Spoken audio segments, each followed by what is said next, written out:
আসসালামু আলাইকুম ভিউয়ার্স, কেমন আছেন সবাই? আগামীকাল 17ই ফেব্রুয়ারি 2025 ভারতের নয়াদিল্লিতে বাংলাদেশ বর্ডার গার্ড বিজিবি এবং ভারতীয় সীমান্তরক্ষী বাহিনী বিএসএফ এর মধ্যে 55তম মহাপরিচালক পর্যায়ের সীমান্ত সম্মেলন শুরু হবে। এই সম্মেলন 4 দিন ব্যাপী চলবে এবং 20 ফেব্রুয়ারি শেষ হবে। এবারের সম্মেলনে বাংলাদেশ এবং ভারতের মধ্যে সীমান্ত সংক্রান্ত বিভিন্ন গুরুত্বপূর্ণ বিষয় আলোচনা করা হবে।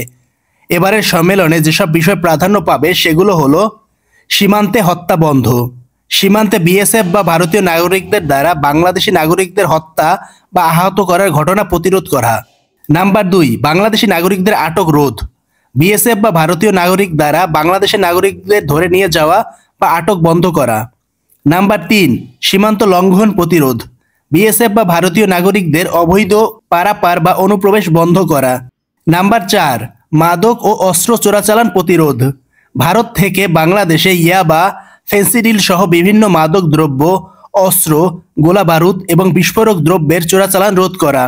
নাম্বার 5, সীমান্তের 150 গজের মধ্যে অবকাঠামো নির্মাণ, সীমান্তের 150 গজের মধ্যে ভারতের অনুমোদনহীন উন্নয়নমূলক অবকাঠামো নির্মাণ কাজ এবং বিএসএফ এর বাধায় বন্ধ থাকা বাংলাদেশের উন্নয়নমূলক কাজের সমাধান করা। নাম্বার 6, বজ্র পানি শোধনাগার স্থাপন, আগরতলা থেকে আখাউড়ার দিকে বজ্র পানি প্রবাহিত হয় এমন 4টি খালে পানি শোধনাগার স্থাপন করা। নাম্বার 7, নদীর পানির সুষম বন্টন, বাংলাদেশ ভারত সীমান্তবর্তী নদীগুলোর পানির সুষম বন্টন, নদী থেকে পানি উত্তোলন, পানি চুক্তি বাস্তবায়ন এবং রহিমপুর খালের মুখ পুনরায় উন্মুক্ত করা।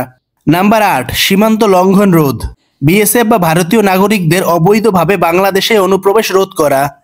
নাম্বার 9, সীমান্ত নির্ধারণ, বিতর্কিত মুহুরীর চর এলাকায় সীমানা নির্ধারণ এবং বিভিন্ন এলাকায় বর্ডার পিলার স্থাপনের মাধ্যমে সীমানা নির্ধারণ করা। নাম্বার 10, গুজব ছড়ানো বন্ধ, বাংলাদেশের বর্তমান পরিস্থিতি নিয়ে ভারতীয় গণমাধ্যম এবং সামাজিক যোগাযোগ মাধ্যমে গুজব ছড়ানো বন্ধ করা।